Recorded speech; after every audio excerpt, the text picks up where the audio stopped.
right forward, number 20, Wat Misaka. We're talking about the competitive spirit of athletes like Wat Misaka, who played for the New York Knicks back in 1947, the first non-white player in the NBA, and who served in the U.S. Army during World War II. Thank you so much.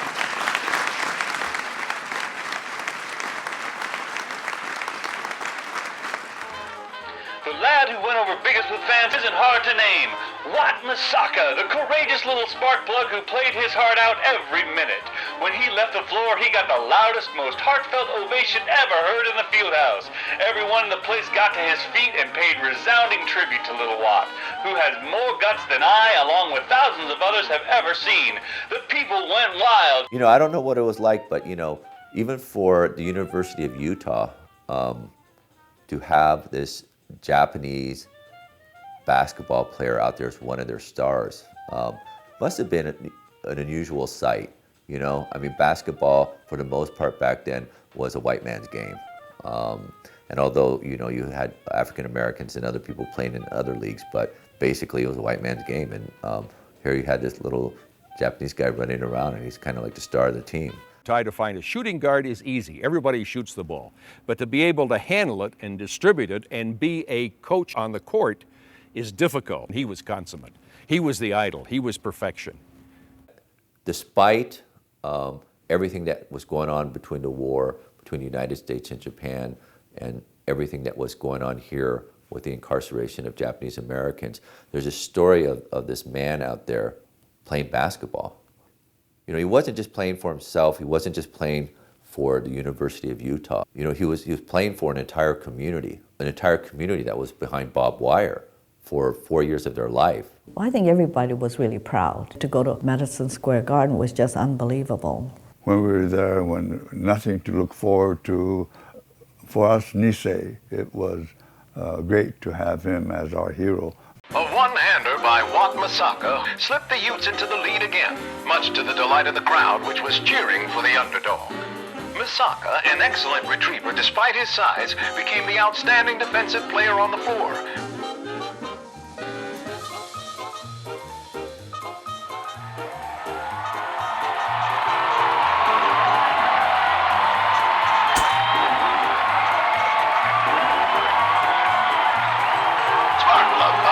Misaka, Tiny Nisei, the Utes broke a 13-13 deadlock midway through the period, spiked a Wildcat rally, and then went on to build a 27-21 margin at intermission before 18,500 fans. It was hard to pick the hero of the victory that they fought hardest of all to grab, but in the final analysis, little old Wat Misaka, an American-born Japanese who served with U.S. intelligence units during the war, stood out like a handful of very sore thumbs. Beard held to a point.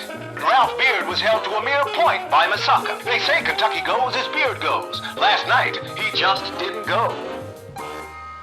He'd come into the Garden, performed very well with those great Utah teams, and left an impression on not only the New York fans, but the New York media, and also the decision makers of the New York Knicks. You want to have players who sell tickets.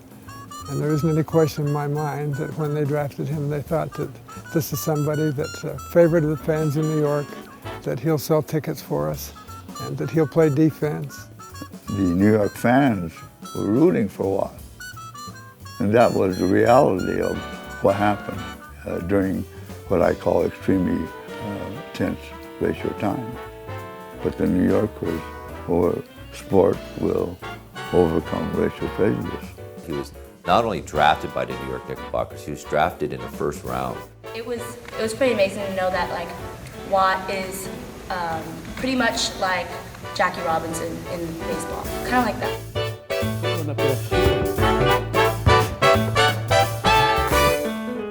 Hey, how about that? When I was a little kid, right after the war, my family, and I remember it very vividly, even though I was just a little kid, used to gather around the radio every night that the University of Utah played. And along with a lot of other young people, not just Japanese Americans, but little people, Wat became the hero of the state of Utah.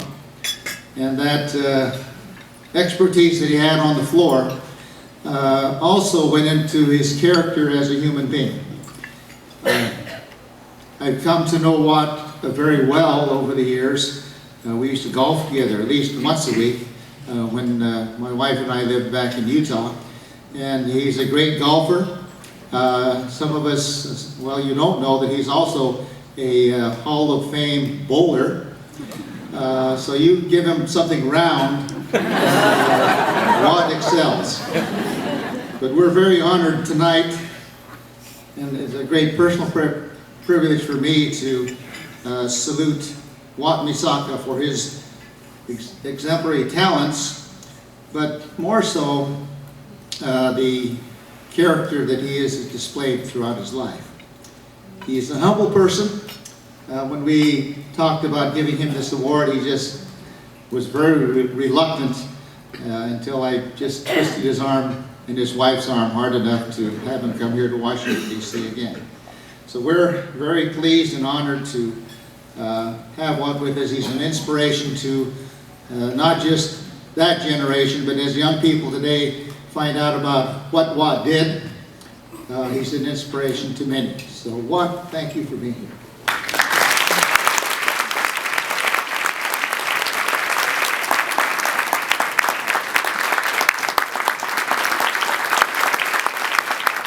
I'd like to thank the JACL for this great honor.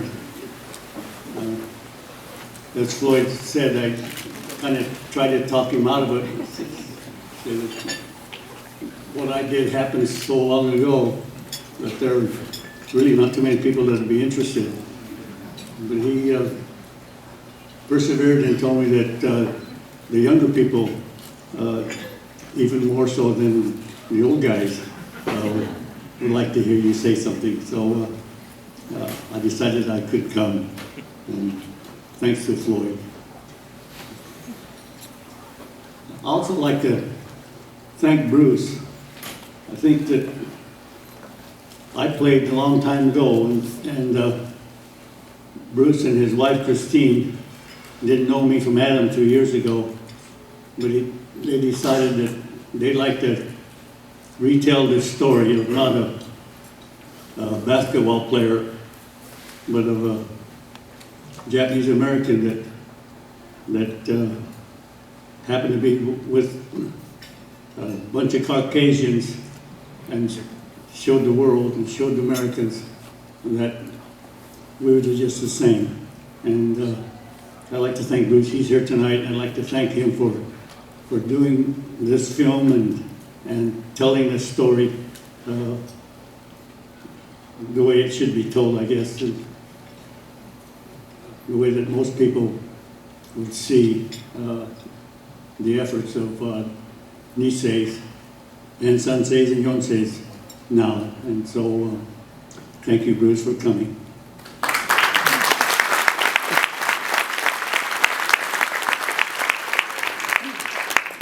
And through all of these banquets and things that happened, I'd like to publicly thank my wife and my daughter for sticking by me and pulling me through all of the publicity and the things that are so scary.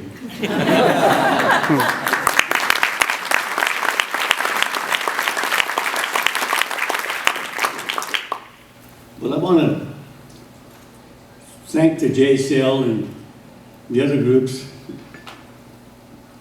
to further the story of and the contributions that the Asian Americans and the Pacific Islander Americans do to contribute to the American way and to show the world that we are all the same. And I want to congratulate those of you that support and work with these groups to further this mission. And those of you that are here tonight, I want to honor you. Thank you very much.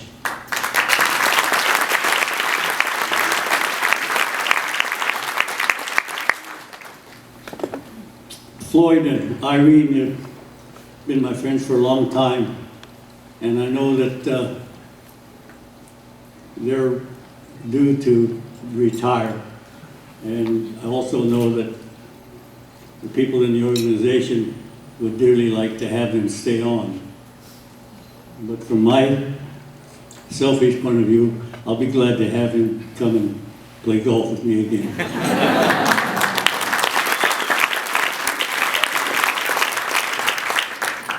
Floyd said that I should probably leave a message. And in thinking about Oya Koko, you know, the honor your parents, and Haji, don't bring shame on the family name, and Gaman, bite the bullet. Those kinds of things came to mind, but the message that I think that I would like to give to the younger generation in particular is the gambare, kind of a slang word, but I think it is something that I would really like to impress on the people that you got to hang in there and never give up. Thank you.